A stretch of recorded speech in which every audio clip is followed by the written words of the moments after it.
thank you for joining me. I really appreciate it. I think it's my pleasure, but I don't know if it's yours. It's very much my pleasure. I'm very pleased to have you. Everybody's jolly then. Yeah, right. But yeah, I thought we would start by just talking a little bit about the beginning of your journey in art, I guess, and how you got into it. I'm not quite sure when it started. I think I was as a child. I suppose one of the beginnings, my mother was a theatrical milliner, and she worked at a company called Simmons in Covent Garden, and they, in the 50s, they basically fitted out all the big films. So she was always bringing back bits of films. I mean, I had a sombrero from the Alamo, and I had a full Sioux war bonnet.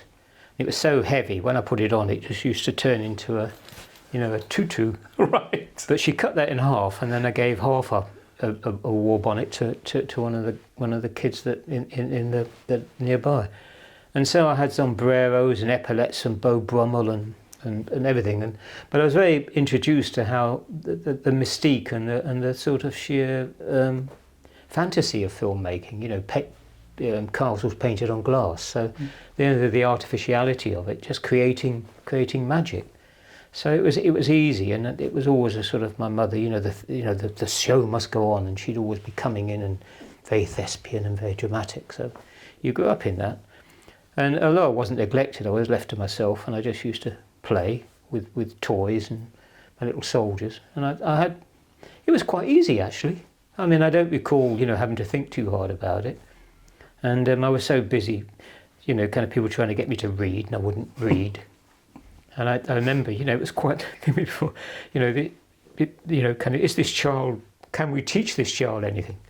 And I remember when I went to school first, I found these plaster of Paris cakes in the Wendy house, and they tasted lovely because they had, I think it was a poster paint, it had salt in it.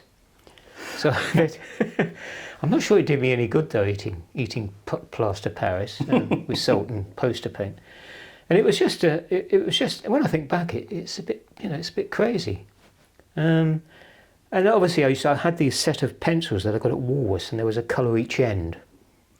And at that point, limited drawing skills, because every time I tried to draw an Apache Indian on a horse, it looked like somebody riding a big Alsatian. And my friend at school, he could draw horses, I couldn't. So I thought the easiest is go for frontality, it's just flat things. So I really had an Egyptian phase. I used to love these coloured pencils and so forth, and until they were virtually, they're so small, you were sort of crouched over as if you were, distorted. And I always remember years later, because I kept this wonder love of little pencils. My mother, who probably went through most every religion possible, she was going through a Jehovah's Witness period, and she took me to one of the meetings. And I had my little pencil, and I was sat down drawing, and I was all crunched up, and I had my perennial twitch, which was a huff, which I won't do because I'll start and we'll never get going. And I was bent over huffing, and all these people came up and started laying their hands on my head and saying, "The Lord." And they said, "There's nothing wrong with him. There's nothing wrong with him."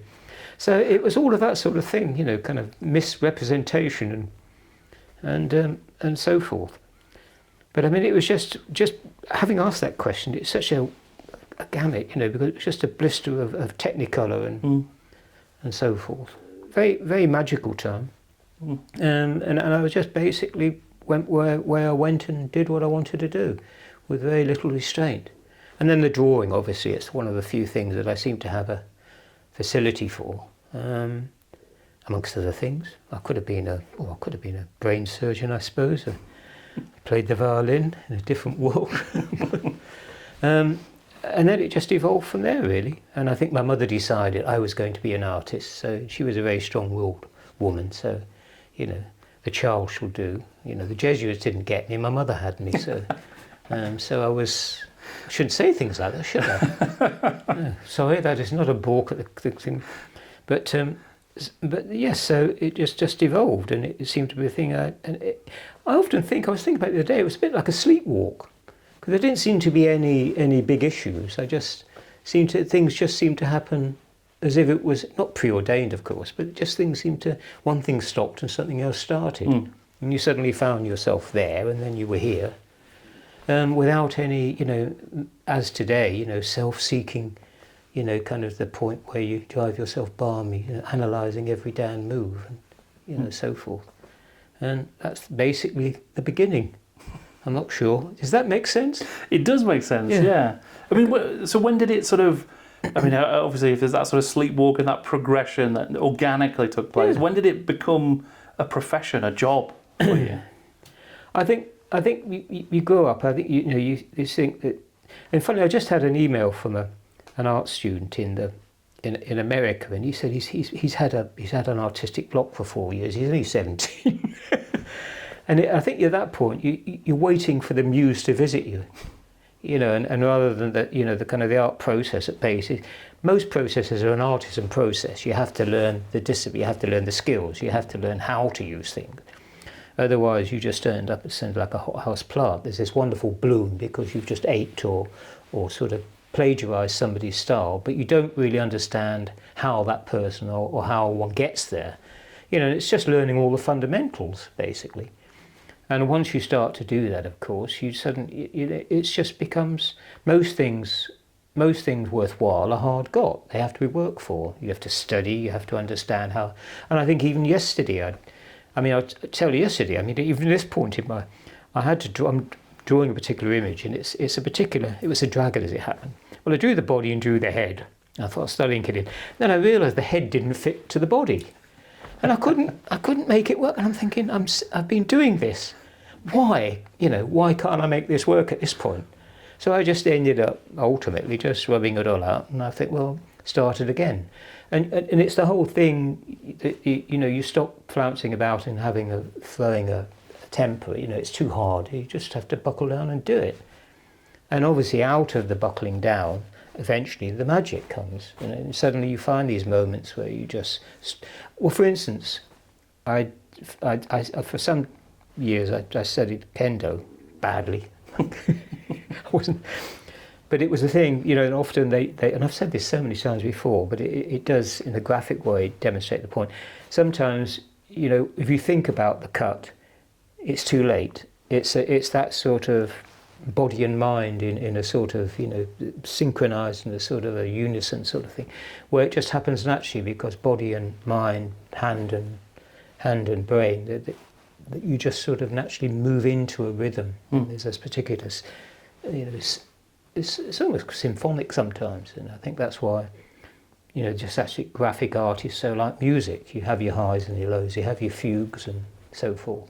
As is a picture surface, I was taught, that the way when you really know what you're doing, you can actually take a person, guide a person through how you want them to view a picture, the way the sort of the form and the disposition.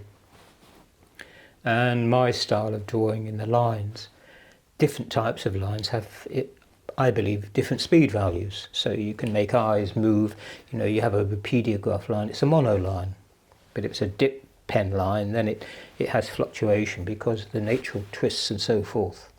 And there's a flourish and a flounce. And the way the eye reacts to that as it moves along, it is totally different. It's a totally different sort of. And when you combine all those different elements, like a monoline, mechanical line with something that's slightly more emotive, that's when things begin to sing. That's when things begin to resonate. And it's combining all that awareness into making a graphic image or whatever image, or whether it be pot or sculpture or whatever, dress. And it's people. It's hard got. It comes with hard work. So that's when you become professional. When you realise you've got to basically get on with it. And what was your first sort of job, then, like paid job to be creating art? My first job when I left St Martin's, it was interesting. There was a little magazine called Image magazine. It's an art magazine that started up in maybe the late '60s, and it was really, they were really plugged in to the London scene, and one of the chaps just said, "Would you wanted to do something?" Well, I'd never really thought about sitting. I've always been interested in things episodic because of the films, so I loved the idea of storytelling and frames. So that bit was all well embedded, but it was just I'd never actually, kind of thought about the mechanical problems of actually drawing it. So I was I loved Moby Dick, so I thought I'll do a thing called Quest of the Pequod. And it was just a series of drawings, and it was 4 or 5 pages. And it really went down well. It was hard going, but I did it. And then I did another one, a sequence. And they had people, there was some of the big names, at that period were I think, kind of some of the writers and so forth. So, and it just almost kicked off from there. And that was just an incidental invitation. I had an exhibition at the Greenwich Theatre Gallery because one of my old lecturers, he just suggested I do it. And then it's sort of meeting people. And it's often being somewhere, and that's the great shame of the arts. There are so many talented people around that. And it's sometimes luck. They don't have that opportunity. They only need to meet the right person in the right time, and the whole world can change with a wink of an eye. It literally is as simple as that. Obviously, providing they have the basic skills are there, or if they haven't got the skills, they're a mind where they're prepared to learn. And I think if you're prepared to learn, and you're reasonably flexible, I mean, anything can happen, and that's really where the magic, the creative process is. And there is magic. There really is magic, and you can't define it. You can't box it. It just happens, and all you can do is go with it. If you happen to meet some big ogre along the way, well, tough shit. Well, you found yourself working with Games Workshop in the 80s. I wonder if you could talk a little bit about how you came to be working with them and the sort of the start of that relationship. Well, I'd been working with Ralph. I'd been working on Wizards in Hollywood, and Ralph wanted to do Lord of the Rings. And when we were talking out there, he was going to come to bring because he was going to establish a big studio in Britain, because obviously that's where Lord of the Rings was. And that was his dream, and he was going to install me there, and it was all going to be lovely, and But anyway, the big UK studio didn't happen, and I started work on Lord of the Rings, and then we'd been living in LA, and my wife and I we were getting a bit fed up with it. It's a strange place. I don't know if you've been to LA.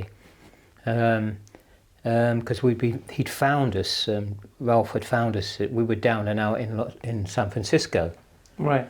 And we were living in a hotel called the Gaylord, just off Union Square. Right. And the great treat was every Sunday we got free donuts and coffee. But we just walked all over San Francisco. So we knew that, I know San Francisco at the back of my hand. And then suddenly this call came through, and he traced it, one of the animators, a Disney animator, had shown Ralph a Gormenghast drawing I'd done for Pan, for Bantam, and they traced us via London, via New York, to the Gaylord Hotel. Right, it was astonishing bit of detective work, and he just said, we want to fly you down to. This is the stuff of. We want to fly you to LA.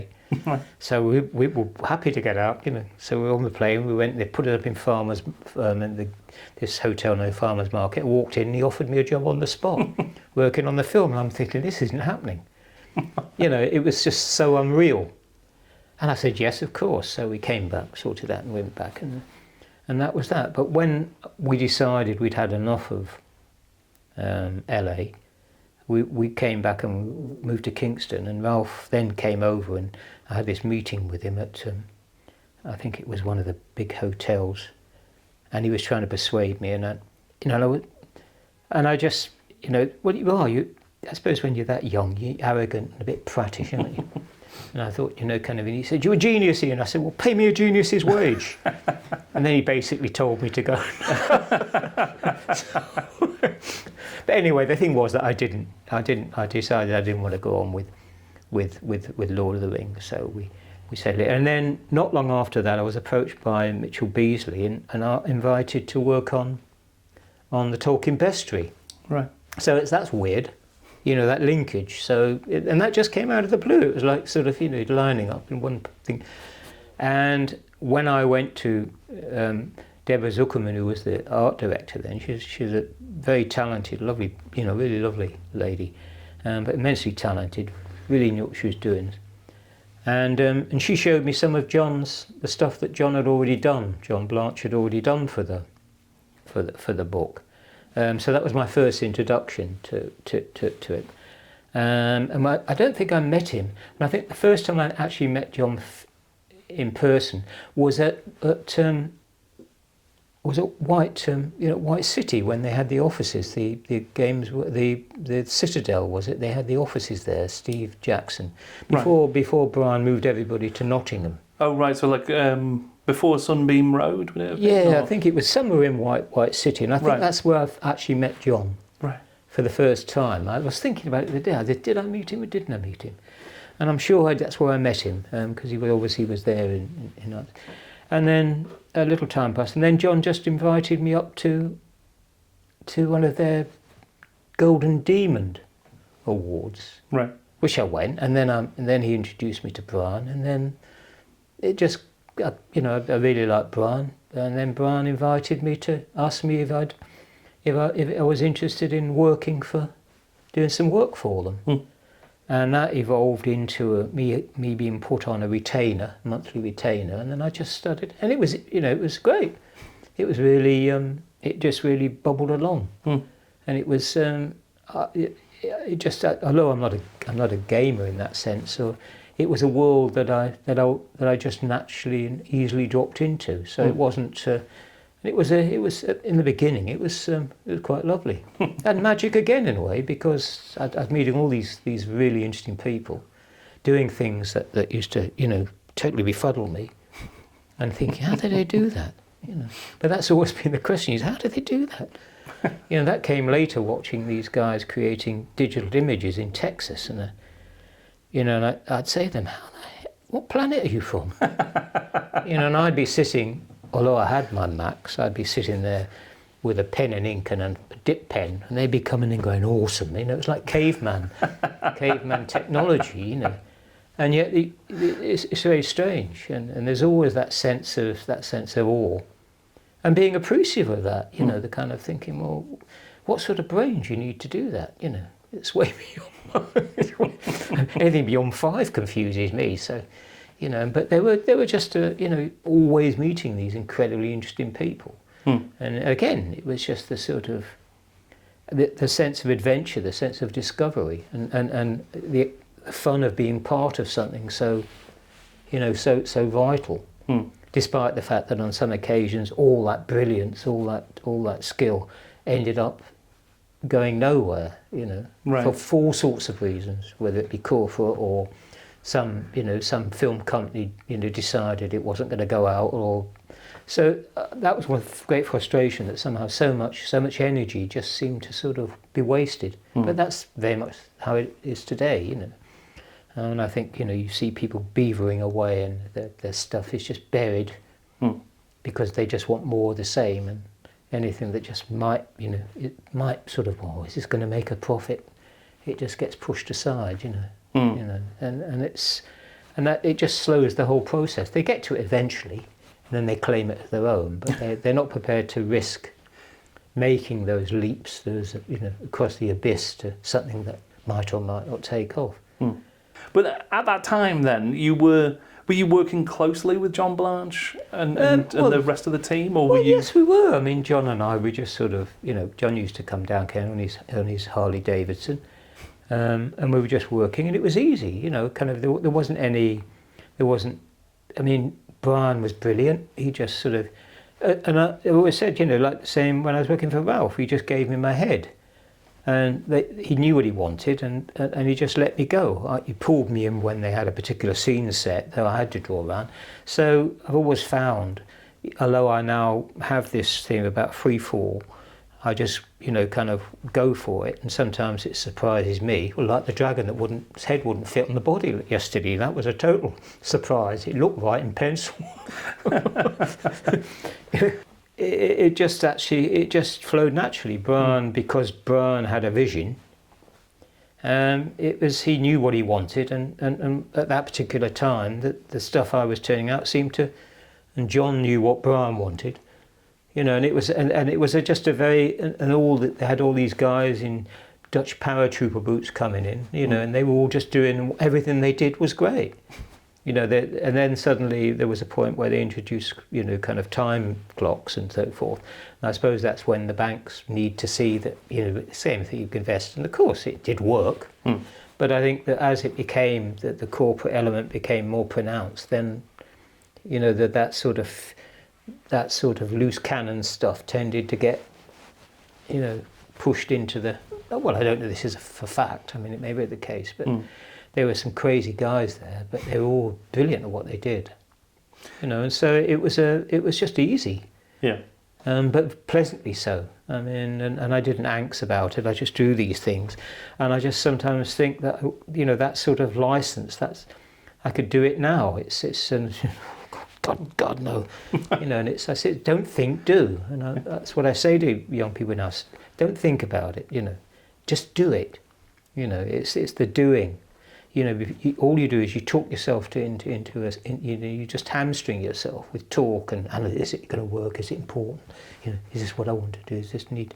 Sometimes you just have to say, it's the passion and the possession that matters. With the skill. Some if people are serious, then they acquire the skill.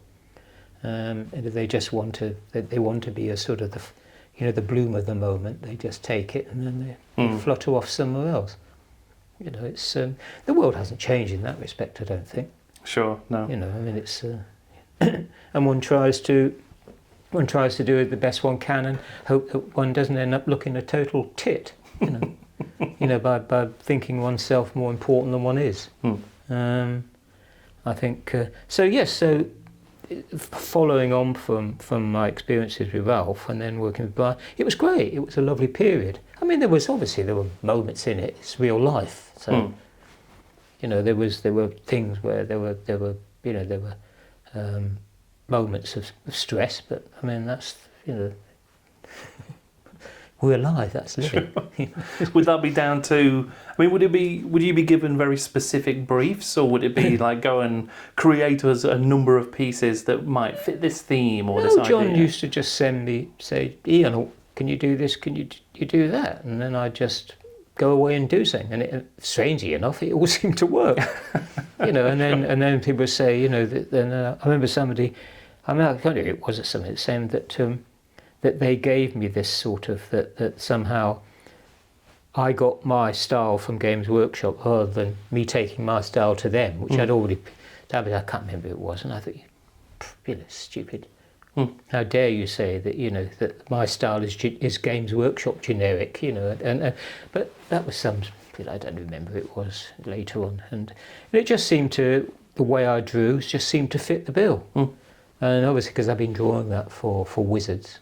Sure. So it was just, and it got easy, and I think sometimes when it gets easy, that can become a problem because then there's no challenge, and you get tired and you get lazy. So you can get think anything I do works, but the counter to that, when I was working for Ralph, I used to draw something and prima donna, that won't work, and I'd put it in the bin, and then this strange guy called Sellers, who was the production manager, at night he'd come around and empty my bin and take it all away.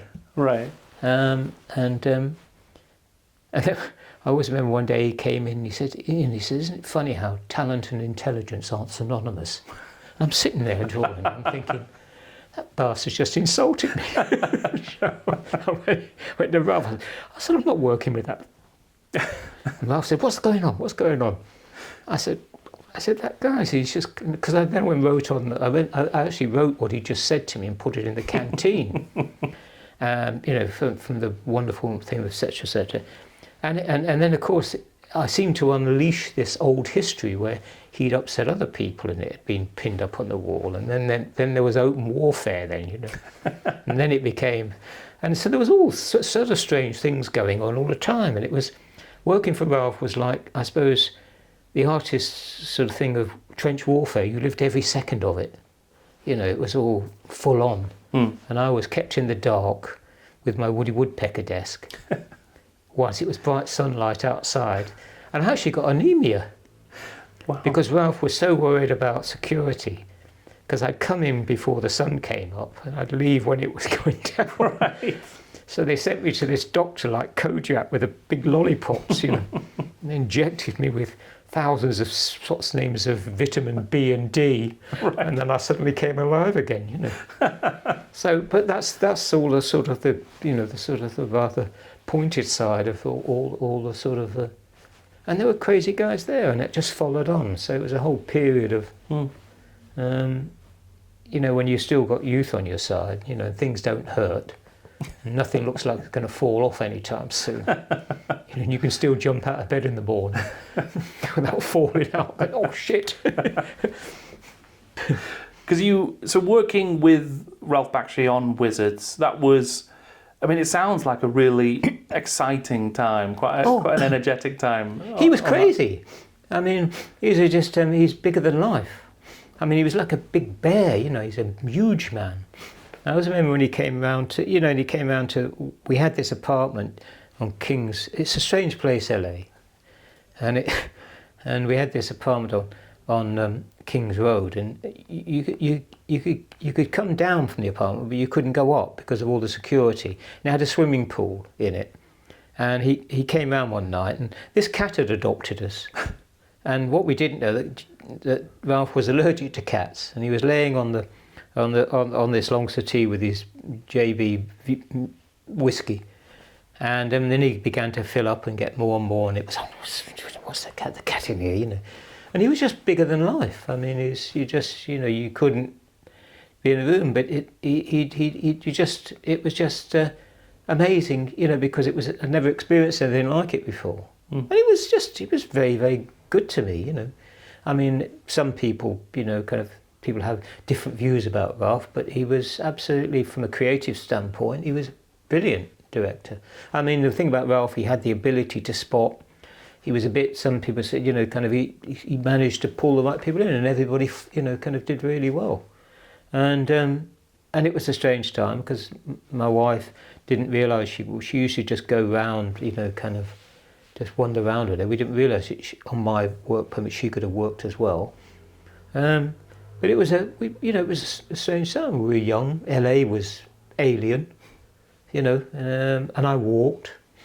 But in terms of the creativity, it was and seeing things move, and I think it always impacted on me that after I came back, that once you've seen your stuff moving, it actually, I think, was the way you draw, because you're trying to actually retain some sense of movement in which a good drawing should have anyway. It should be sense of things aren't sort of moribund or flatlining in a picture. But so I was caught for a long while, and I'd start drawing, and then I get frustrated. I just sort of do a really erratic background because I wanted that interaction, and sometimes it worked very well. Sometimes it was just a total. So it actually pushed me on in a way. It's like somebody came up and shoved you from behind. It's time to move on.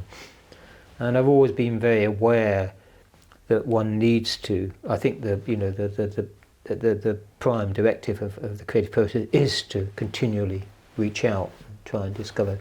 Although it may seem like I'm doing the same bloody things over and over again, which I am, but they pay the bills, But I have sort of great, there's so many things that I want to do and still want to do.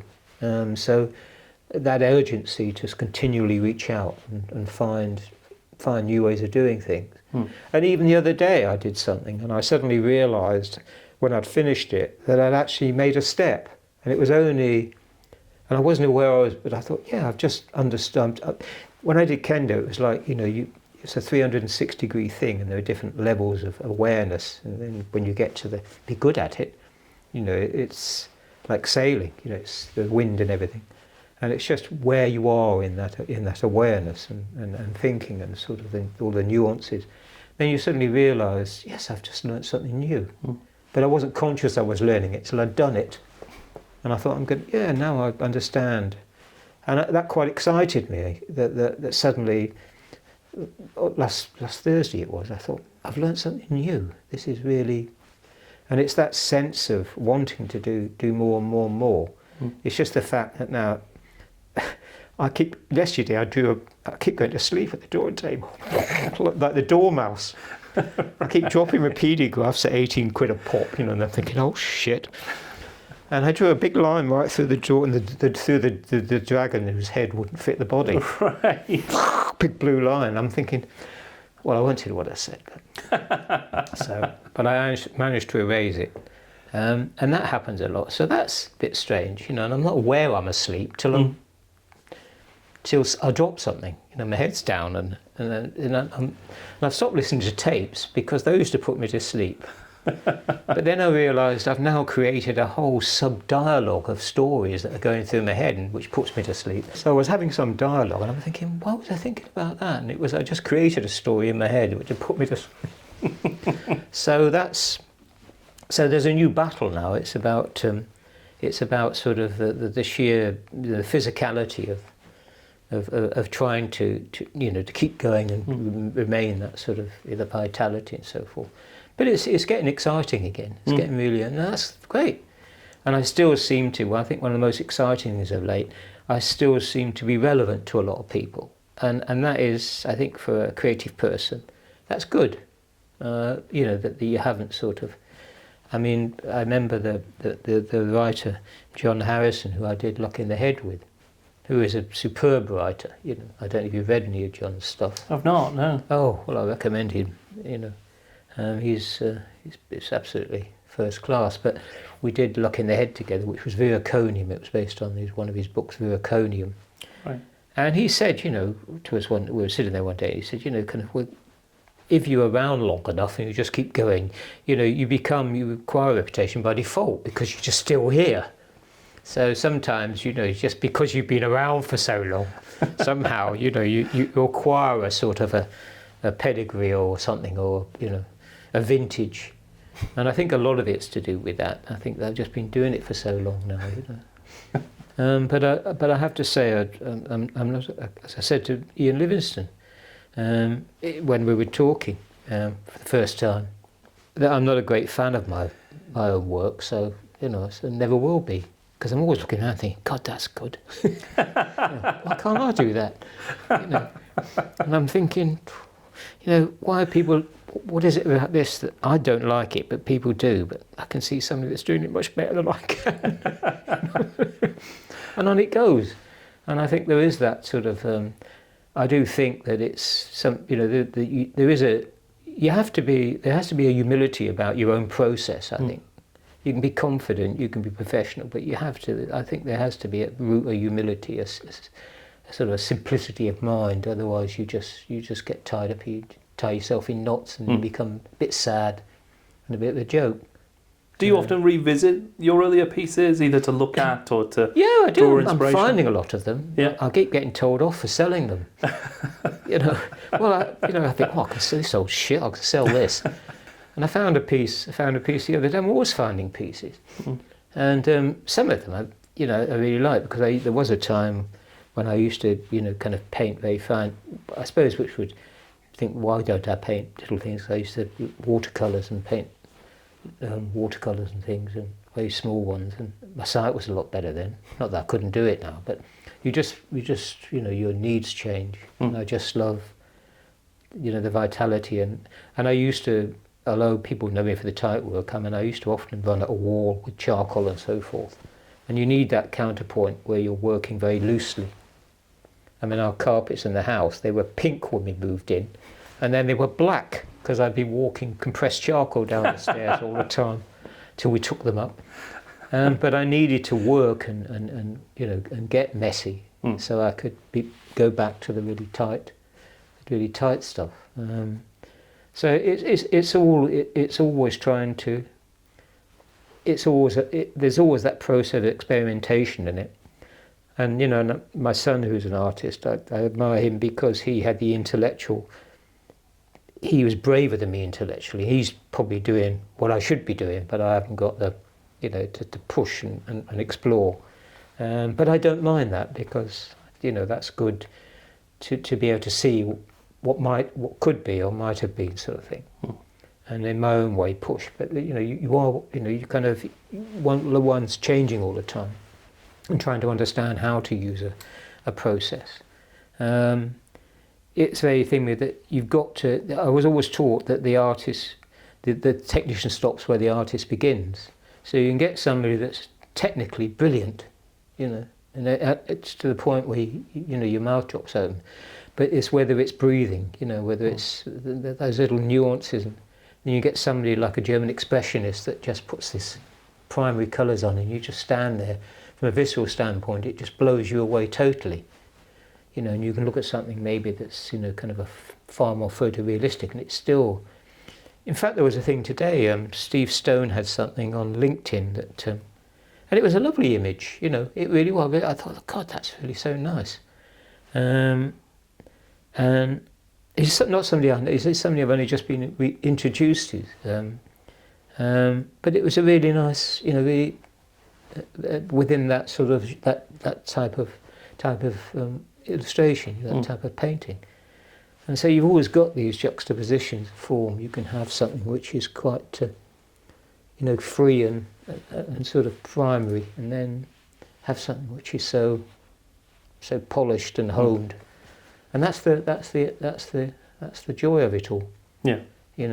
Being able to float between those through all of the streams. A bit like, as I said earlier, about music. It's a symphony of sound. I mean, Kandinsky said that, it was Pater that said all art moves to a state of music, and I think I'm very conscious of that, and all the chaos within there, and I think it's just feeling for it rather than trying to explain it to people. Right. I think people spend too much time trying to explain things now rather than doing them. It's not that one should step there that you're mute. Of course, people want to know. Of course, there should be. But there are ways of doing it, so you don't actually garrot the process, cut off the flow, as it were. The covers you did for Warhammer Fantasy Roleplay, so the Death on the Reich and Warhammer City. So it's like an image of Middenheim. I don't know if you remember those two pieces. I remember on the Reich. Yeah. Yeah, that worked out all right, didn't it? It's great. I've done about three revisits to that, trying to. It worked out. I don't quite know why. Just did. You sit down, son, and the other one was the sit. Oh yeah, that was. Was never quite sure about that. But the one you mean with the viaduct going into the. Yeah. Oh, that was good because the cat nearly. I rescued a cat, a grey cat, called Bella, from the art school. And I walked into the studio. I just finished it, and I walked in. I couldn't understand why the sky was moving, and it was just propped up. And she'd got up and pissed all over it, and I hadn't even finished. Well, she'd just previous to that, she'd peed in the slot of my Amstrad, so that didn't do it any good. I mean, we'd had her on rescue remedies and everything. She was a delightful cat, but yes, the sky was moving, so that was I immediately had to pull it down, dampen it off, and I managed to rescue it, but it did change slightly from. I don't know if that imbued it with something, the essence of pee. I have this green I use called Goblin Snot Green, and I always think of Bella when I put it on. But she disappeared. She just somebody, and I always thought she just disappeared one day. And I always thought, whoever stole her, it's a rightful comeuppance because you've stolen my wonderful grey cat, but you don't know what you've got coming. Never saw her again, sadly. Oh. Yeah, a sad tale. Yeah. Oh dear. Yes. So that was the thing with that. So that drawing nearly didn't exist. Yeah. So. Well, perhaps enhanced by Yeah, they just seem to work. I mean, it's. I can't, it's just a world. I think that came from a child because my mother used to take me to see all the knights in armour on all of those films, and I just love them. King Richard and all of those Hollywood films and it was just fantastic. And it was almost like but even when I was working when I started doing stuff for men only, It wasn't because I was particularly interested in that side of it, but men only at that time, and were printed my work really well. So, but it was like a schoolboy sort of obsession, you know, things were a bit titillating and so forth. There wasn't any, but that was just merely because I always knew that they'd capture the line, and it would always, and other things, you'd do this drawing and then it would come out like it had been printed on cotton wool or blotting paper, you know, and so that was for a long time when technology caught up with my style, really. Because it just couldn't deal with this sort of process. Printing couldn't cope with the too fine a line. Well, I never thought it could. And then one day, suddenly everything started to look really crisp and okay. So, but I never liked doing book covers. I never felt comfortable doing them. Really? No, I always felt wretched after each one. The ones for Games Workshop weren't so bad. No, it's just a strange process. I don't know if I'm just a kind of martyr to my own art or something. I just love suffering. I don't know. I didn't actually quite, I didn't go out in the streets and crawl on, didn't quite get to the point. But yes, I used to feel because I always start a thing and think it's going to be really good, and then when you get to the point, you think, nah, missed it again, and I'm not sure if that's a good or a bad thing. Say if you actually feel you've got there, then. But I was told early on in my art career that my biggest problem was I was trying to paint my swan song, that final painting, and he said, forget about your swan song. He says, just paint. Don't try to produce the perfect piece of art. And I remember that I probably produced the worst piece of art ever at that point. And my art master said, he took it before the class, and he said, I want to celebrate you, Millie. He said, I don't think I've ever, and I want, we're all lucky to be part of this. I don't think I've ever seen anything so obscene in the whole history of art. And I don't think anybody would ever produce something quite as obscene and obnoxious ever again. He said, this is a sort of a pinnacle moment for us all. Basically. And he said, I hope the class appreciate just how awful this painting you've done is. And he said, but Miller, he said, there's hope. He said, he said that the difference between failure and success is finite, and it's a mere breath too many or a hiccup. And he said, you succeed. He said, so go away hopeful that next time you'll surpass yourself. But I was quite proud of that, that I produced the worst piece of art ever produced in the whole history of art, and it was pretty obscene. It was an orange sunset with black shutters and over rooftops. It was quite hideous, really.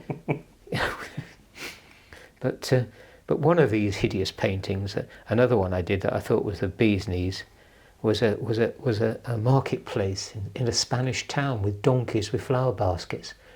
And that was seriously hideous. But my mother insisted on having that on the wall. But I used to pray that something would absorb it. Yes, but it was really, So I think that had quite an impact on me. So I learnt humility quite early on. Yeah, Mr. Hubble was his name. Yeah, but you need people like that in your life, don't you? Yeah. To take you to task. So anybody out there that's worried about where they're going, don't think too much. Just keep doing it. You'll find your way through. But Ralph once said to me, he said, Ian, we're the type of people. He said, we're the cussed, stupid sort of people that when we come to a problem, we see a big rock in front of us. We just walk into it and we bang our head on it until we run out of rock. And then we continue. We don't actually just find the way around it. He says that's the sort of people we are, because his wife thought I was his alter ego. She thought I was a poisonous dwarf, and he drew a thing of me as Smeagol. And I've still got the Smeagol drawing. And yeah, his wife thought, he thought that I was Smeagol. He's this sort of black alternative to Ralph, this poisoned little dwarf. I mean, she was lovely. We got on, but that was the role. I was the poisoned dwarf in the familiar in Ralph's. But he used to be very, very, very kind to me. I mean, people never understood quite why I could say things to him that would have had them out the door or flying through the air, But it was just, and you sometimes meet people and there's just there's just an animal thing. You just get on with people, Hmm. and they just naturally, there's an affinity. You argue and but you always know that where the craft and the artistry is, it's going to be okay. That you understand what's required, and that's, I suppose, professionalism. You do what's required, and it's finding that, it's stripping away all the ego and so forth. Hmm. And that's why I've always liked in my career working with, and I'm going to say this is contentious, this is going to cause thing, working with female editors and things, because they work so that you don't get that macho male interaction, kind of that gets in the way sometimes. And most of the female, they've all been brilliant at what they do, and continue to be so. The young, both the editor and the designer that worked on the Art of Ian Miller, they were both absolutely first class. That's great. So I don't know why. Kind of why there's. I was going to make a point then, I've completely lost it. Sure. But I think I said something nice, didn't I? Indeed. Yeah, I did. So, yeah. So when you were working at Games Workshop and you were working with it's Bryan Ansell's Games Workshop at that point, what was it like working with Bryan? Did you collaborate closely with him, or were you a bit more distant from? Bryan was, I used to, because I was down here, I used to go up to, and I'd stay with Bryan at his place, and we'd just talk and share, he'd show me books. It was very easy. He was a lovely chap. I liked him immensely. I liked him. He was very focused. And it was nice meeting somebody that he absolutely was honed in on his subject, and that's a source of fascination because you can't help but be drawn by it. So he was here. I had a lovely time with him. We'd go out and eat, and he was a very, very easy guy to be around. As was Diane. They were lovely. They treated me really well. So I've no, and he just he was just. Everything, he seemed to know exactly, he seemed to have encapsulated that world, and all the people around him seemed to be, he was a very charismatic man, but in a very quiet way. There was nothing, he was no pomposity or thing. He was just good at what he did, and he knew what he wanted. And, and it, so for me it was a very, very, very nice and easy, association. I'm just sad that he's gone. Although I haven't seen him for a long time, I always enjoyed that period. But sometimes that's the way you are. You're like ships in the night. You make port and then off you sail on another course. But it doesn't neglect from the time. And there were all sorts of little things he'd introduced me. He was very fond of Van Morrison. Sometimes we'd go to concerts and things, not Van Morrison, but other things around Nottingham. So there was always some aspect to him, element to him, which was always engaging. We talked about everything and nothing really, film and, the books, and he talked about books and so forth. So there was always something to talk about, in and around and he seemed to sort of be happy with what I was doing, so obviously one thing begets the other. And I think it's a sort of sweet time. I mean, I think every process goes through the halcyon days, and then there's things, and it comes, and then it was suggested that a publishing arm and the creation of GW books, Sure. GW books. And I was up for that, and I had a little card with commissioning editor on it. I used to have a little card, his commission, and I just went out, and I even at one point, through Ralph, got to talk to Frazetta's, nearly got to Frazetta, because it was very difficult to get to Frazetta because he was guarded by his wife, which was so. And she, and Ralph said to me, "Now don't be cute, Ian, because she'll just tell you to." And so I just went off like a star shell, and I think I got pulled back a bit. But I was just excited by the charge, as it were. And there were all sorts of people we talked to, and some didn't happen, but we did that one, and we did one with Jim Burns, and And it might have got on, and then at some point, as they began to realise what they wanted GW Books to do, we opened offices in Brighton, and then they were talking about doing a series of paperbacks. So I knew David Pringle from working on Interzone with him, so I just went and said to David, "Do you fancy being, the editor for these books?" And he was up for it. So that was somebody else, and then there was a chap I did Kendo with. Glenn, and he's kind of an antiquarian of note now, because he would love antique books and so forth. That's which he's happily doing now.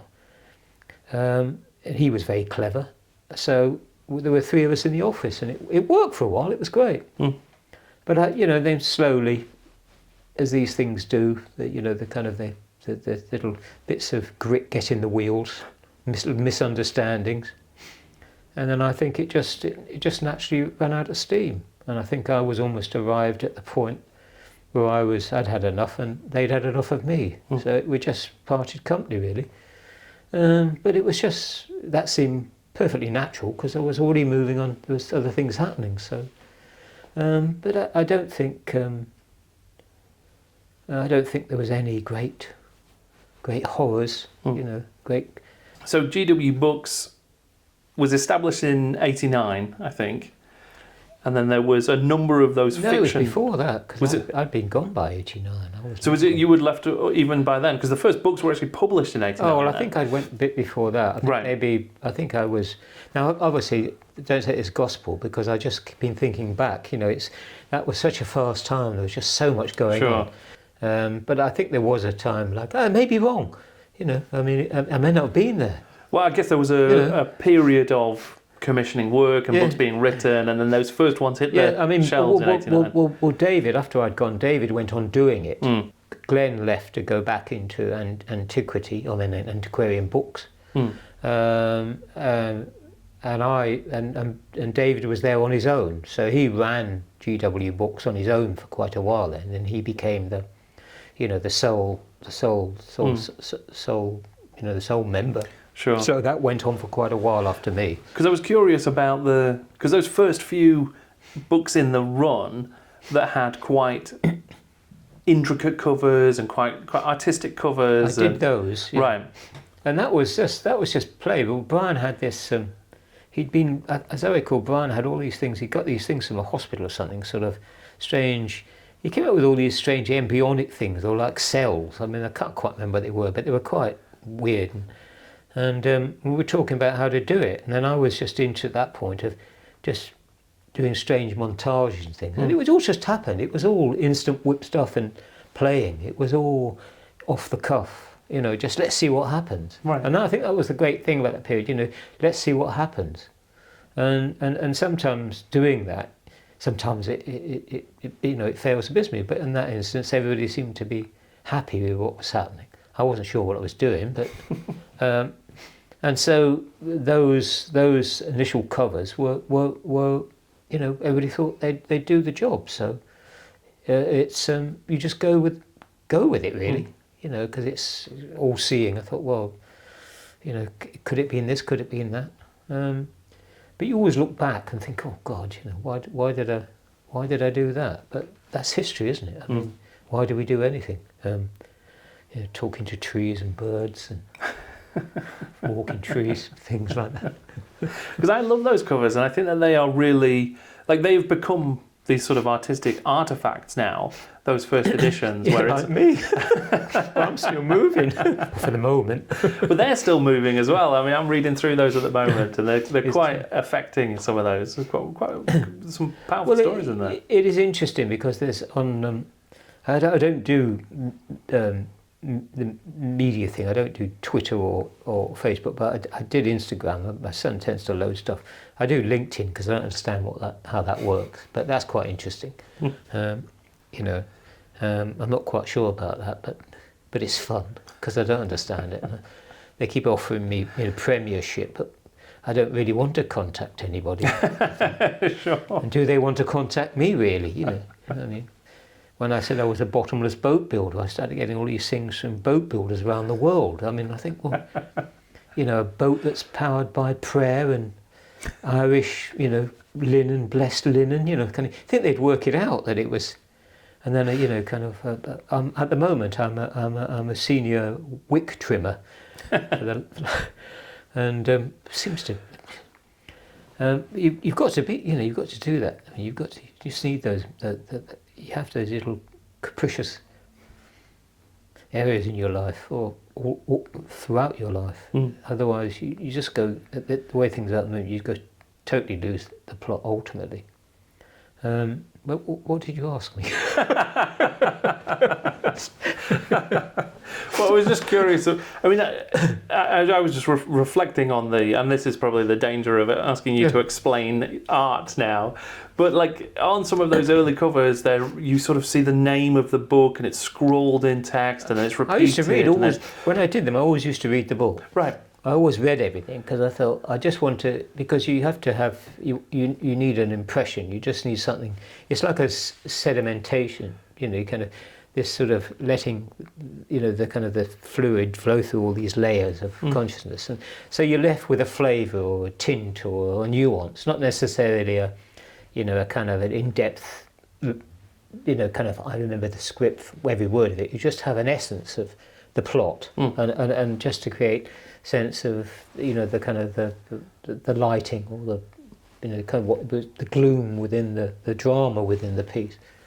And then you just go away and you react to that. And there are certain, obviously with certain of the genre, there are set pieces that you that you put in. And it was when I did a thing with James Sheriff, the Grim Tarot, which was a set of tarot cards. I remember designing those. It's the things that how you design something like that for the perceived market. And sometimes you can start putting things in that I didn't, that are not necessary, that you don't want it to be necessarily like this or like that. So sometimes it can get very tedious because what people expecting to see is what they get, rather than saying they get, they it's just trying to kind of create something where there's just a sort of an echo or something extra that it would be a sort of a sense of haunting. And so there's a sort of an after, a murmur. I always remember when I was taught that one of my lecturers used to actually physically put things on the back of his canvas. No, you never know they were there, but he felt it was important as a intellectual statement. So there was a sense of something beyond the canvas. I mean, it was a fascinating idea. I often think about it, and it is. It's what I get back to about a lot of images that just flatline. The surface is inert. There's no sense of movement. There's no quest. There's no feel that you could move through the picture and somewhere else. And it's just, and that's the magic of imagery. To take the eye and hope that you pull the person in. It doesn't always work. Sometimes one fails, but sometimes just sort of there's something which just holds your eye, and you never quite know where it's going to be in a picture. Thinking about Realm of Chaos and the work that was done on that, and how idiosyncratic all of the art is in there, your pieces and others. It doesn't feel like the kind of work that would be made now, because it is as chaotic as its subject matter. I mean, do you ever think back about that as a piece of work? And it was a obviously you have to put things have to be. It was an imagery of its time. And it was about what was going on then. It was the whole ambience. It was the ethos, what fancy word you want to get. That's the way everybody was. Everybody was. There was obviously a serious undertone to it, but everybody was exploring. Everybody was doing very exciting things, finding out what was possible. I remember when they were thinking about going from lead to plastic, and all of the, all the ideas about the technical processes of making those models and how far could it be pushed. And we've got this, but what if we did that?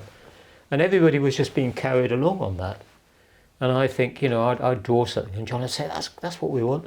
And you go, oh, that's good, I'll go away and do more of that then. So it wasn't course you thought about it when you were drawing it, but I read this lovely paper and, you know, inks, and it was just, but I never thought I necessarily did it well. I thought, I've got to get a handle on this. I've got to, you know, because John was always talking to me about the mythos. And it always used to remind me of a Pendleton's Twicer, like a nice lolly with a nice cream each end. Right. You know, have you ever heard of Pendleton's Twicer? No, well, it sounds impressive. There was a young girl of East Bend who found she had threepence to spend. What could be nicer than a Pendleton's Twicer with a nice lolly and ice cream each end? I think that was pre-Mivvy. Yeah, but anyway, yeah. So, but John was always, it was a great thing, the mythos. So I was always being steeped in the mythos. You know, and it was great. And actually, I felt quite deterrent because I made a thing not to become involved in mythos. I just pecking around at the outside, like jumping in and doing something and jumping out again, because I just never had that thing to paint little figures. Maybe it just never appealed to me. But I was very impressed by, and still am, by what people do.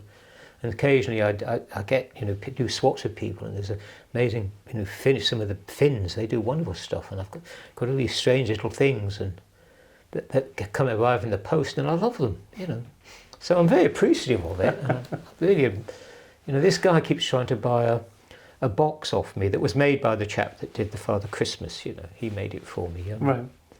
And Bob Naismith, would it? Yeah, and it's a lovely thing, And it was a present from Games Workshop. And this chap, who's a collector, keeps saying, "Do you want to sell that little diorama to me?" I said, "No." I said, "It doesn't belong to me. I've given it to my son." Ever so often he just said, "Do you want to sell it?" And I said, "No."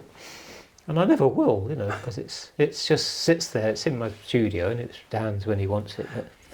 And it's and that's quite nice, and just looking at those. At the time, the sophistication within that, and how everything, the art and everything, evolved, and you just it has just moved on. But there is something almost in the arcane, the almost, in terms of my own work, the primitive quality that still gives it a pulse.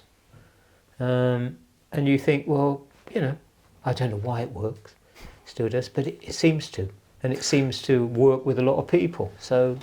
Why question it? I don't really, I just think, oh, well, that's nice.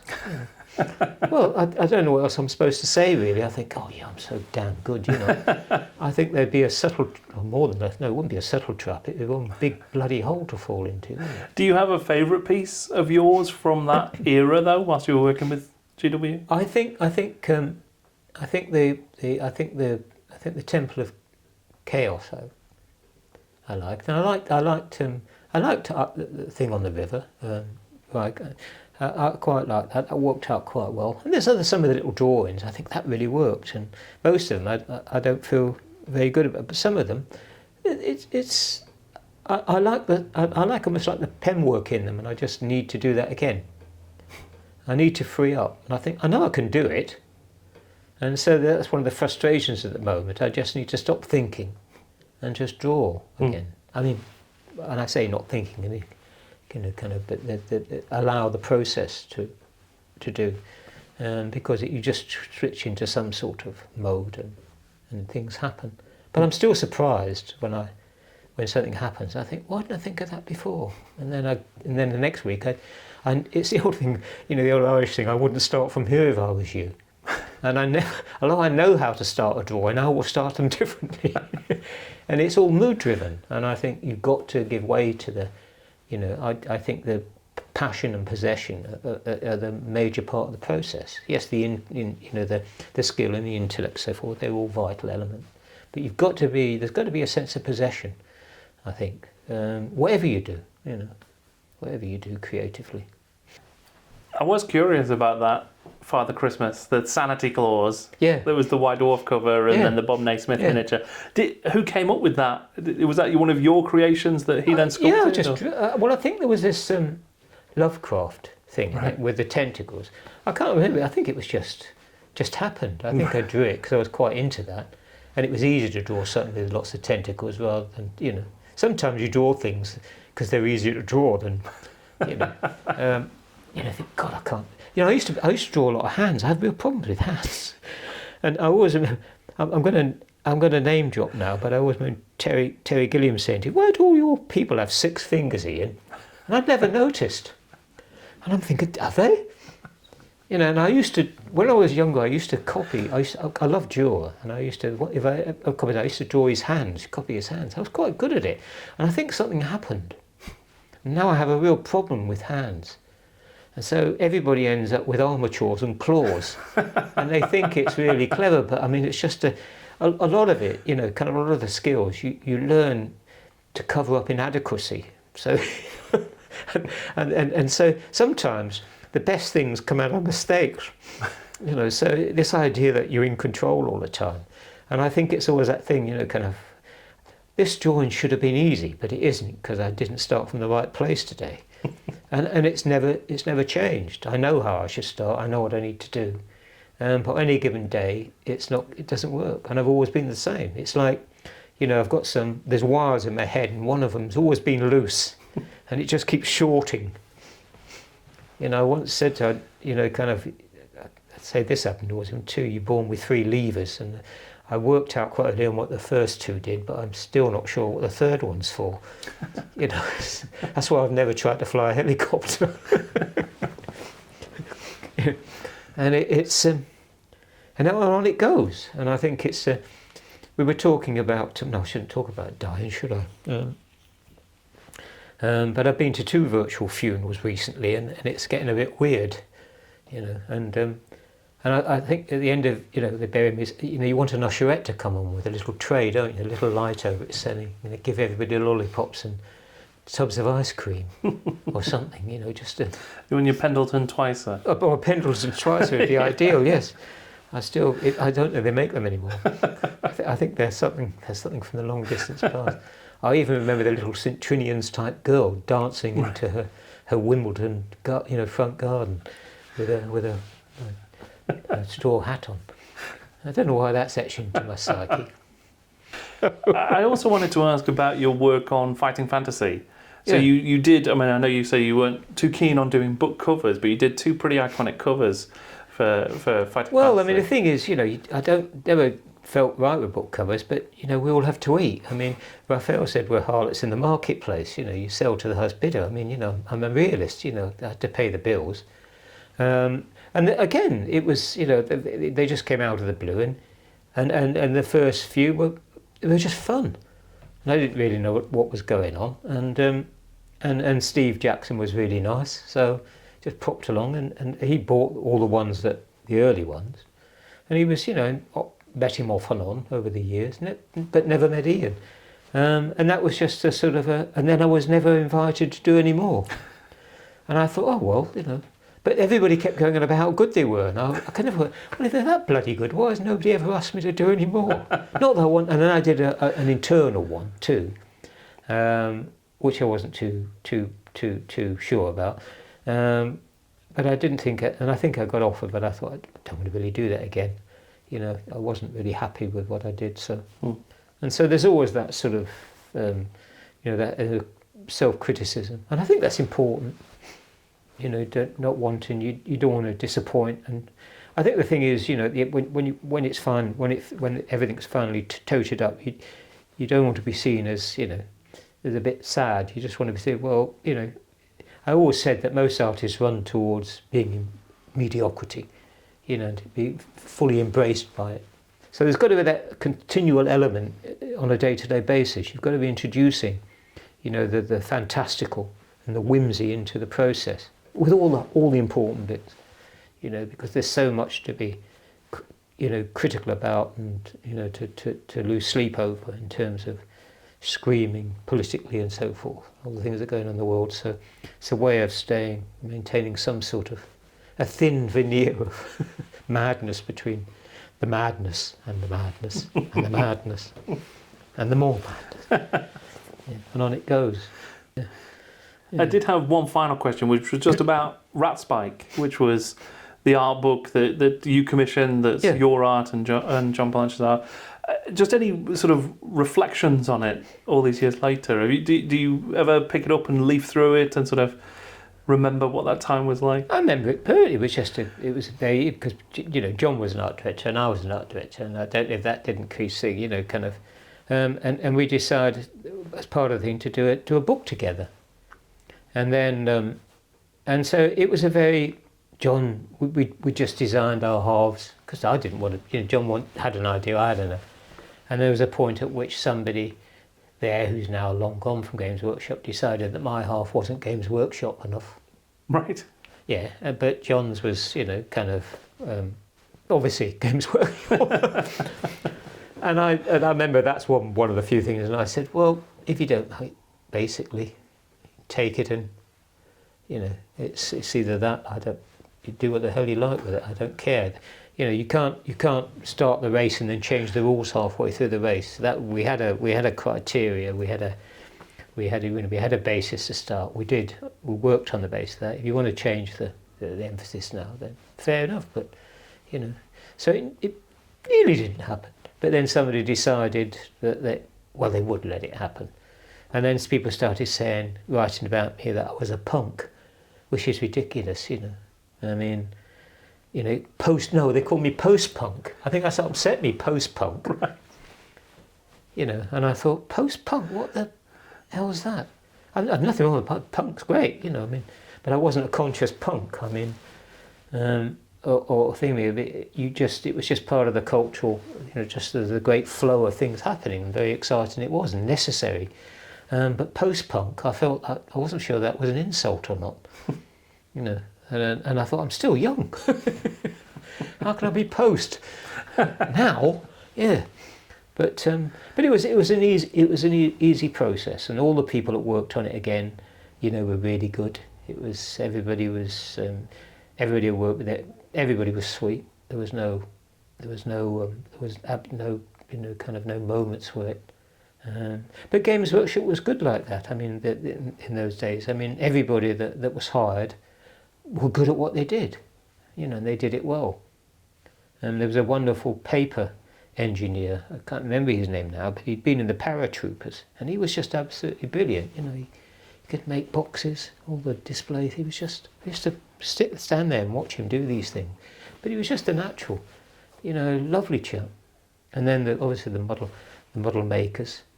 When I went and saw the twins, and one of them suddenly had a big steel hand because it had been blown off by the cannon.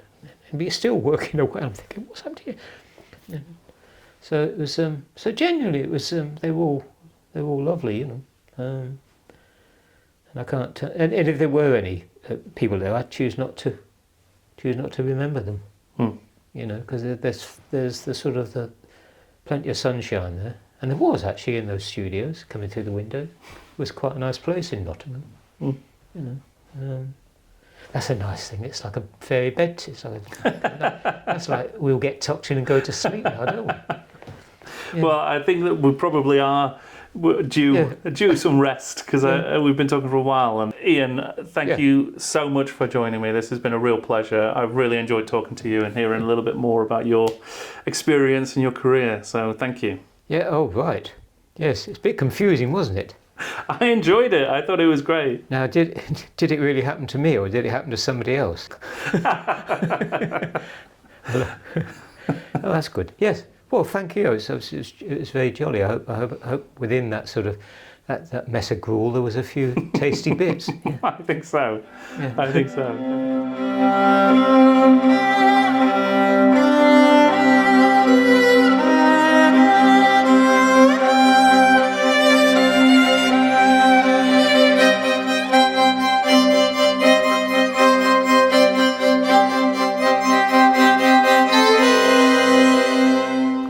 Sometimes you go, oh God.